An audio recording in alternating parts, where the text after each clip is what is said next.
Donc la première des questions que je me suis posée, c'est où est-ce que dans l'histoire des mouvements féministes français, on a trouvé des hommes et pourquoi on les a trouvés à certains moments, à certains endroits et pas à d'autres.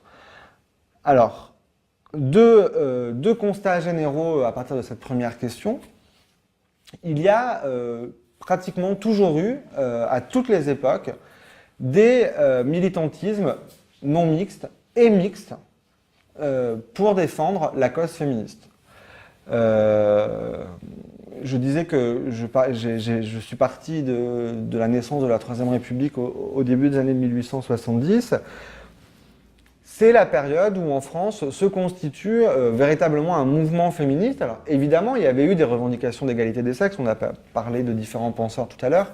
Il y a aussi eu des femmes, il y a Olympe de Gouges pendant la Révolution française, des femmes qui ont participé aux différents épisodes révolutionnaires des années du 19e siècle, qui ont revendiqué l'égalité des sexes, les droits civils, parfois les droits politiques. Mais le féminisme en tant que mouvement, avec des associations, une presse, et qui dure dans le temps, vraiment s'installe avec la Troisième République.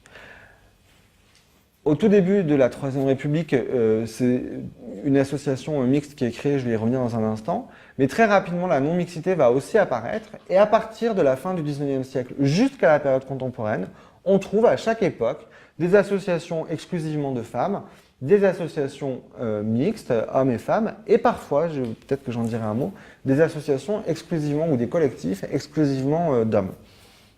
Donc premier constat global, il y a toujours eu des structures mixtes et non mixtes pour défendre la cause féministe.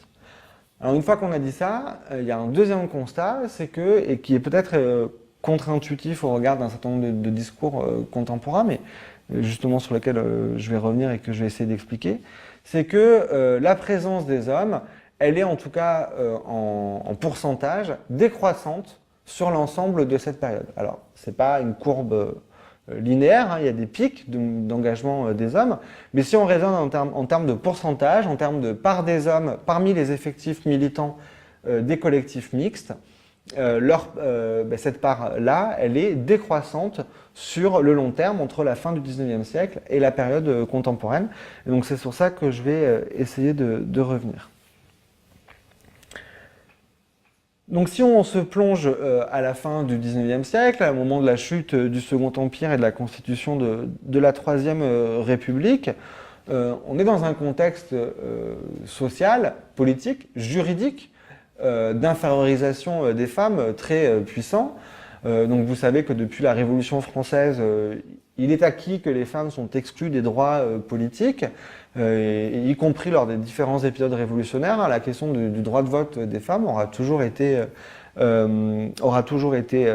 refusée. Et puis le 19e siècle aura été une entreprise, alors quand on dit ça, ça fait un peu complotiste, mais si on regarde différents champs, différents espaces, le 19e siècle est une véritable entreprise d'infériorisation des femmes. En 1804 est créé le Code civil napoléonien qui fait des femmes des mineurs juridiques. Donc elles n'ont aucun droit sociaux, légaux, sans autorisation d'abord du père, puis du mari. Je fais une petite parenthèse, mais par exemple, c'est aussi au XIXe siècle le moment de l'infériorisation scientifique des femmes. Les biologistes vont théoriser que la taille du cerveau des femmes est inférieure et que donc les femmes sont moins compétentes, etc. Donc il va y avoir vraiment, du point de vue du champ intellectuel, du champ médical, du champ politique, du champ juridique, toute une série d'infériorisations des femmes qui fait que quand la Troisième République se constitue, la place des femmes dans l'espace public est vraiment très illégitime et même parfois interdite. Par exemple, elles n'ont pas le droit, au début de la Troisième République, de diriger un journal politique. Elles n'ont pas le droit de s'exprimer dans la presse politique sans l'accord d'un homme. Donc il y a tout un tas de restrictions légales, donc puissantes, et puis plus symboliques, plus sociales, qui font que les capacités des femmes à s'organiser elles-mêmes de manière autonome pour leur émancipation est socialement relativement improbable. Et c'est d'ailleurs un homme qui, alors il y a différentes initiatives individuelles et collectives qui commencent à émerger un peu avec la Commune de Paris, et puis même avant, dès les années 1868-69, mais c'est finalement un homme qui va s'imposer et qui va être reconnu d'ailleurs par les militantes également, comme le père du féminisme français, donc un homme qui s'appelle Léon Richer, qui est qui est journaliste, républicain, franc-maçon, qui déjà dans les années 1860 fait dans des loges parisiennes des discours en faveur de l'égalité des sexes, et qui crée en 1869 un journal qui s'appelle Le Droit des femmes, et qui créera l'année suivante l'association pour les droits des femmes. Alors, il milite notamment avec une grande figure féministe de l'époque qui s'appelle Maria de Rème. Mais Léon Richer est très soucieux, très conscient, et ça c'est quelque chose qu'on va retrouver souvent dans l'histoire des féminismes, très conscient de l'inégalité réelle entre les hommes et les femmes, et donc il va vouloir utiliser cette inégalité pour essayer de la critiquer. Concrètement, ça veut dire quoi? Ça veut dire, il va dire, ce sont les hommes qui ont les clés des lois, donc il faut convaincre les hommes pour que les lois changent. Et donc il va faire vraiment de l'engagement des hommes dans son association, sa presse militante, un enjeu fondamental. Et de fait, dans les années 1870, on a à peu près un tiers d'hommes qui participent à cette entreprise militante de Léon Richer pour la cause des femmes ou pour l'égalité des sexes. Alors, il faut dire aussi qu'on est dans une période d'effervescence, c'est le début de la Troisième République. Il y a différentes causes qui vont être investies, la question de l'école, la question de la paix, voilà, qui vont trouver à s'épanouir dans le contexte de l'avènement de la République. Et la cause féministe, elle s'inscrit un peu dans ce mouvement. Et Léon Richer entend s'appuyer sur l'avènement de la République pour faire de cette cause une cause centrale. Alors il va être très actif, Léon Richer, il va créer, alors bon, les débuts de la Troisième République sont assez troubles, l'association puis le journal vont être brièvement interdits, il va finalement recréer une nouvelle association en 1882 qui s'appelle la Ligue française pour le droit des femmes, la LFDF, qui va durer presque 100 ans, elle va disparaître en 1981. Il va continuer à publier sa revue militante Le droit des femmes, mais petit à petit, d'autres associations vont naître, et un certain nombre de femmes notamment vont venir contester Léon Richer. Alors c'est pas une guerre frontale, mais quand même il y a des déplacements qui s'opèrent, pour deux raisons, et deux raisons d'ailleurs qui vont un peu s'alimenter l'une l'autre. La première, c'est que Léon Richer, effectivement, a des prétentions un petit peu hégémoniques sur le mouvement féministe, et un certain nombre de femmes trouvent que quand même, il pourrait laisser un peu la place à d'autres. Et donc là, il y a une question de rapport homme-femme qui se joue, mais aussi en partie une question de génération. C'est aussi des militantes plus jeunes qui vont arriver et qui vont chercher à trouver leur place dans ce mouvement féministe naissant. Et puis, il y a aussi une question de fond, une question politique. Léon Richer dit, moi, je suis pour l'égalité des sexes, je suis pour le droit de vote et d'éligibilité des femmes, mais je pense que ce n'est pas le bon moment politique pour les revendiquer. Il faut d'abord obtenir l'égalité civile, donc la modification du code civil, pour que les femmes fassent les preuves de leurs compétences en général, et donc à ce moment-là, on pourra légitimement demander les droits politiques. Alors Maria de Rème, qui milite jusqu'à sa mort avec Léon Richer, à cette phrase, elle dit à ceux qui disent qu'il faut attendre le bon moment, je réponds que ça fait 2000 ans que nous attendons.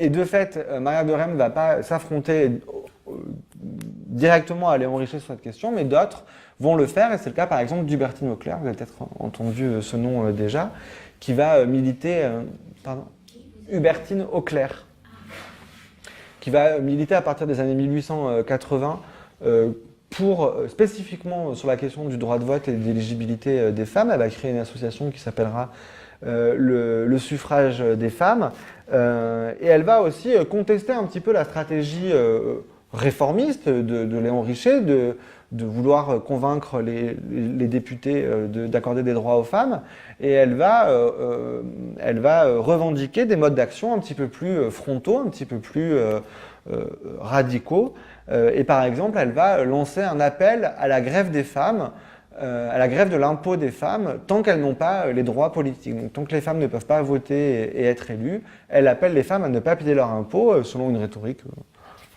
finalement relativement sensée, de dire si on est des citoyennes vis-à-vis de l'impôt, il n'y a pas de raison qu'on ne le soit pas vis-à-vis de la vie politique. Tout ça pour dire que donc progressivement les femmes s'affirment dans le mouvement féministe.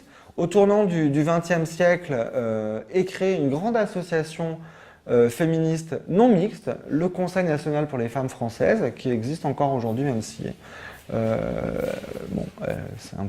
a un peu changé, mais elle existe toujours, je crois. Elle existe toujours, cette association.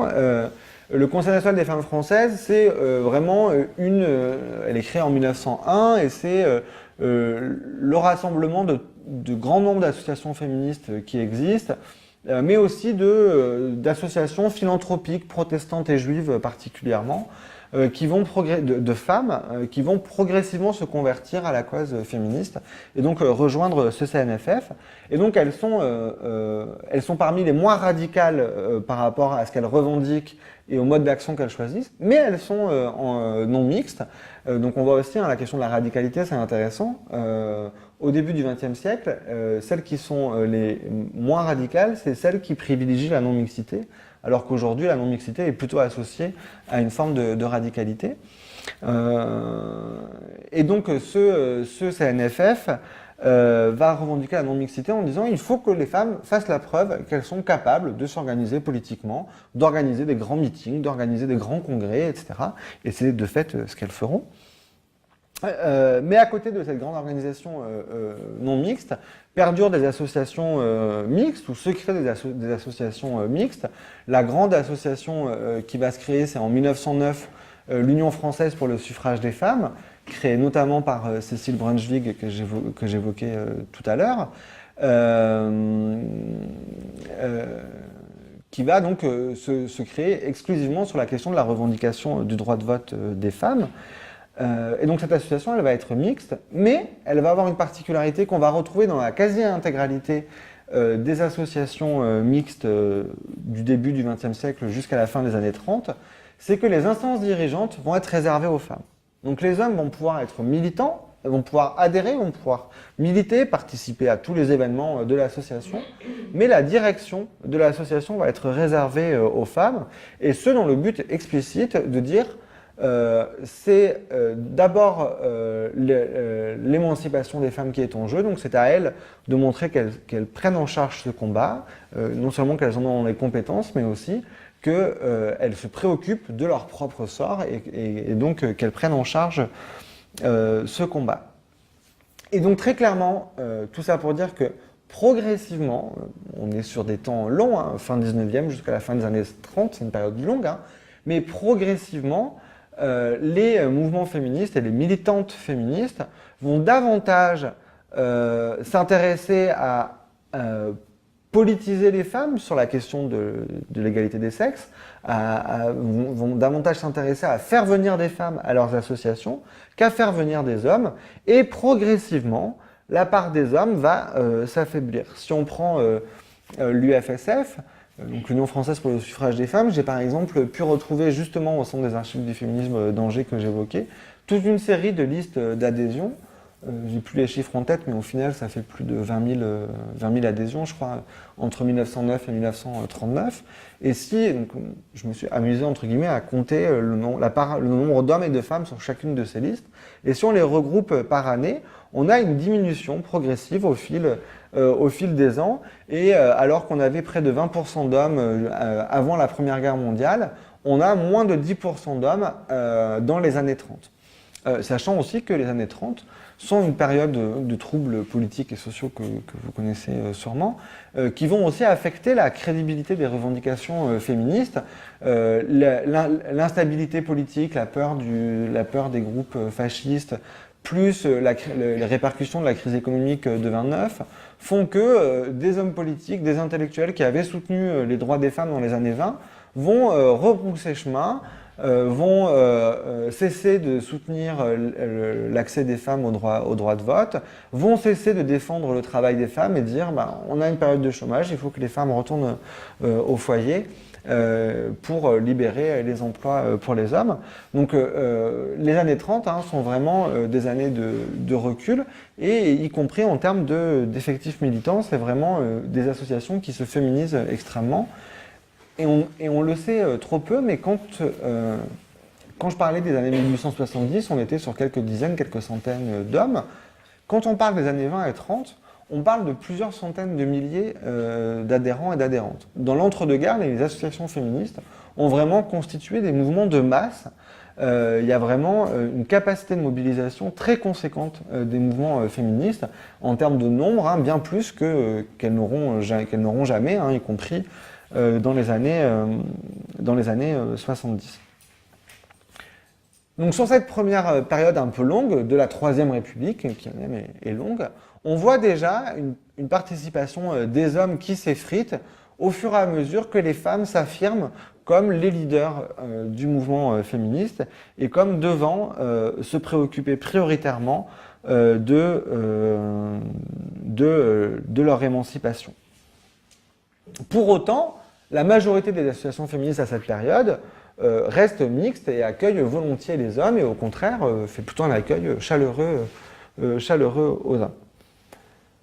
Si on fait un petit saut dans l'histoire qui correspond au pic de mobilisation féministe, dans les années 70, la situation va être radicalement différente, en tout cas en apparence, mais elle va être assez nettement différente. Elle est plus nettement différente parce que le centre du mouvement, ce qui a retenu le plus l'attention, qu'on appelle le MLF, le mouvement de libération des femmes, va revendiquer la non-mixité. Et donc on retient l'image que les mouvements féministes des années 70 sont des mouvements non mixtes, voire anti-hommes. Alors cette image, elle est biaisée de deux manières. D'abord parce qu'elle réduit les mobilisations féministes des années 70 au seul MLF, je vais y revenir dans quelques minutes, mais ensuite aussi parce que c'est une vision qui elle-même caricature le MLF, et ça je voudrais insister d'abord sur ce premier point. Le MLF, c'est quoi? C'est donc le mouvement de libération des femmes. Il apparaît sur la scène publique le 26 août 1970 en déposant sur la tombe du soldat inconnu une gerbe à l'honneur de plus inconnu que le soldat inconnu, sa femme. Donc ce premier événement, avec un trait humoristique certain, fait déjà, pas du tout la une, mais en tout cas retient l'attention des journalistes, et on trouve des filets d'informations dans la presse et même des clichés qui sont publiés de ce premier événement. Il faut voir d'où ça vient, il fait suite à des rencontres qui ont eu lieu au printemps 1970 où plusieurs groupes féministes plutôt informels, certains qui datent d'avant 68, d'autres qui se sont formés au moment des événements de mai-juin 68, se rencontrent dans l'idée de construire un mouvement plus large que ces petits groupuscules qui existaient jusqu'à maintenant. Et parmi ces groupuscules, par exemple, il y avait des hommes il y en avait un, par exemple, qui était mixte. Et au départ, la question de la non-mixité, elle n'est pas forcément perçue comme particulièrement nécessaire, quand bien même elle existe déjà aux États-Unis et qu'une partie de ces militantes sont au courant de l'expérience américaine. Ce qui se passe, c'est que lors de ces rencontres au printemps 70, les militantes se rendent compte vite que les hommes qui sont présents sont par ailleurs aussi des militants de l'extrême gauche, dans la période post-mai-juin 70, qui ont beaucoup pris l'habitude de parler pendant les réunions, d'avoir beaucoup d'avis sur tout ce qui se discute dans les réunions politiques. Et donc finalement, les femmes se sentent rapidement dépossédées de leur libération, de leur émancipation. Et donc, au départ, elles votent pour l'organisation d'une réunion non mixte. Le point de départ, c'est de dire, bon, la première réunion a été conflictuelle avec les hommes, on ne s'est pas senti assez libre de parler, on va organiser une réunion non mixte. la simple création de cette réunion non mixte crée des réactions extrêmement sexistes de la part des camarades militants qui vont essayer d'empêcher la tenue de cette réunion et qui vont attaquer politiquement cette réunion. Donc c'est à partir de là que ces militantes vont revendiquer la non-mixité et la revendiquer avec un discours politique en disant si on est non-mixte, c'est parce que quand on est en mixité, il y a un certain nombre de difficultés qui se posent et qui nous empêchent d'agir concrètement pour notre libération. Si notre énergie, elle doit être consacrée à dire aux hommes, s'il te plaît, laisse parler la camarade, c'est du temps qui est perdu pour faire autre chose. Pour autant, cette non-mixité revendiquée du MLF, elle est vraie pour deux choses. D'une part, les assemblées générales qui ont lieu toutes les semaines aux Beaux-Arts de Paris à partir de la rentrée 70, où effectivement les hommes ne sont pas acceptés, et pour un certain nombre de groupes du MLF, et notamment des groupes de parole. Mais c'était pas vrai pour toutes les activités du MLF. Je donnerai juste deux exemples. Il y a un groupe sur la question de l'avortement qui est créé dès janvier 71 au sein du MLF, qui est labellisé entre guillemets MLF. Le MLF, c'est une organisation totalement informelle, c'est pas une association loi 1901, hein, mais c'est des interconnaissances militantes. Et donc il y a un groupe au sein de ce réseau d'interconnaissances, MLF, qui débat de l'avortement et qui est ouvert aux hommes. Et puis il y a des événements qui sont ouverts aux hommes, les manifestations, des conférences ou des journées de débat qui sont organisées, qui sont ouverts aux hommes. La seule chose, c'est qu'elle pose des conditions, ces militantes du MLF, à la participation des hommes. Par exemple, pour les manifestations, elles disent les manifestations sont ouvertes à tout le monde, aux femmes, aux hommes. Par contre, on demande aux hommes de manifester en fin de cortège parce que c'est important que les femmes apparaissent devant. Alors, là encore, c'est des militants qui sont rompus à l'exercice de la manifestation, généralement, qui vont manifester avec les féministes et qui sont rompus à l'exercice de la manifestation au premier rang. Et donc il y a des témoignages assez rigolos de l'époque de militantes qui disent un souvenir de cette manif, c'est d'avoir passé mon temps à dire les mecs derrière. Parce qu'à chaque fois, ils voulaient revenir devant. Vous le savez, à partir du début des années 80, les mouvements féministes sont moins visibles, il y a moins de forces militantes. C'est une période aussi de très forte féminisation. Pour le coup, autant dans les années 70, il y avait pu avoir des espaces restreints où les hommes ont pu s'engager, autant dans les années 80 et jusqu'à la deuxième moitié des années 90, vraiment, les mouvements féministes sont extrêmement féminisés.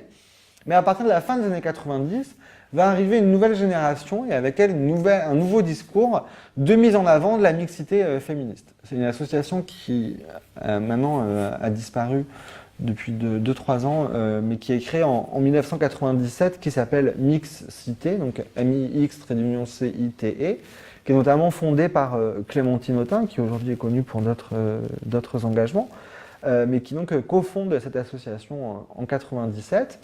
Et cette association, elle est symbole de ce renouveau. On a des jeunes et des jeunes militantes et militants qui ont entre 25 et 30 ans, qui disent, bon, nous on est héritières des années 70, on n'est pas en opposition avec ce qui s'est passé dans le passé, mais nous on a connu la mixité à l'école, on s'est fait, en gros, les relations hommes-femmes, excusez-moi, les relations hommes-femmes, on sait gérer, on va pas se faire marcher sur les pieds, et donc il n'y a aucune raison que les hommes ne puissent pas venir dans notre association, enfin venir défendre la cause des femmes ou la cause féministe avec nous, et même on trouve que c'est important qu'il y ait des hommes qui s'engagent. Et donc l'association Mixité va vraiment développer tout un discours et même parfois une stratégie de recrutement en direction des hommes, en disant c'est important que les hommes s'engagent sur cette question.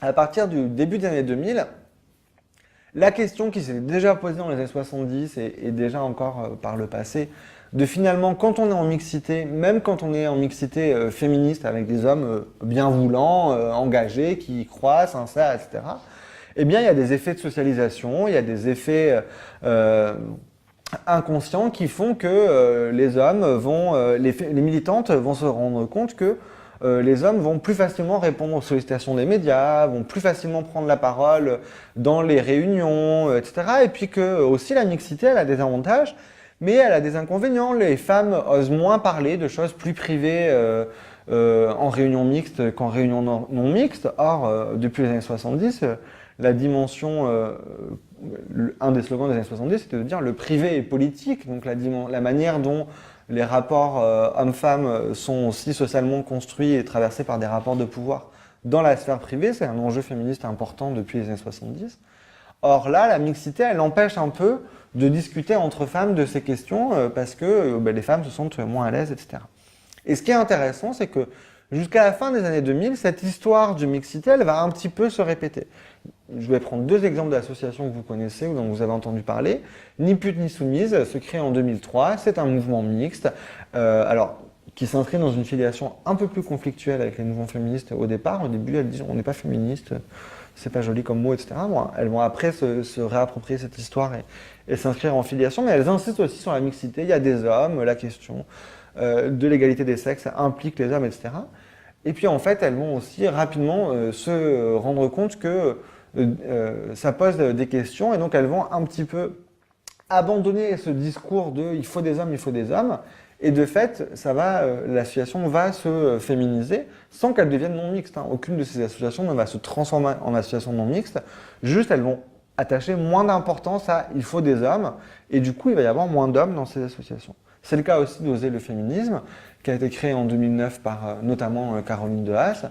Encore récemment, Caroline de Haas a exprimé le fait qu'elle s'était mise à compter les prises de parole et qu'elle s'était rendue compte que quand il y avait des caméras dans la salle, les hommes parlaient non seulement plus que les femmes, mais en plus que quand il n'y avait pas de caméra.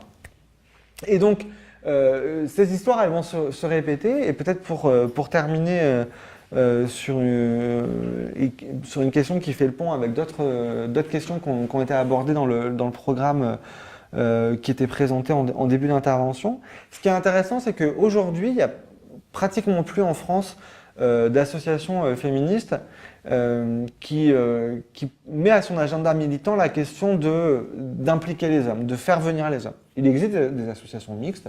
Oser le féminisme est une association mixte. Beaucoup d'associations mixtes existent, mais elles mettent peu en avant il faut impliquer les hommes. Exactement au moment où ce discours a commencé à faiblir dans les mouvements féministes, on l'a retrouvé dans d'autres espaces de défense de la cause des femmes ou de l'égalité des sexes. Vous avez sûrement entendu parler du programme de l'ONU He for She. Il y a des programmes sur l'égalité professionnelle qui insistent sur et je crois que le programme Happy Men était présenté au cours du Forum des femmes, qui insiste sur l'implication des hommes dans l'égalité des sexes. Et donc c'est intéressant, pour moi en tout cas, de voir dans les années à venir comment cette question sur laquelle finalement a toujours buté les mouvements féministes de comment on fait pour travailler en mixité sans reproduire l'inégalité qu'on dénonce, comment elle va être confrontée, affrontée, éventuellement dépassée dans ces nouvelles arènes qui promeuvent aujourd'hui cette question de l'implication des hommes en faveur de l'égalité des sexes. Peut-être que je vais m'arrêter là, en espérant vous avoir pas trop assommé.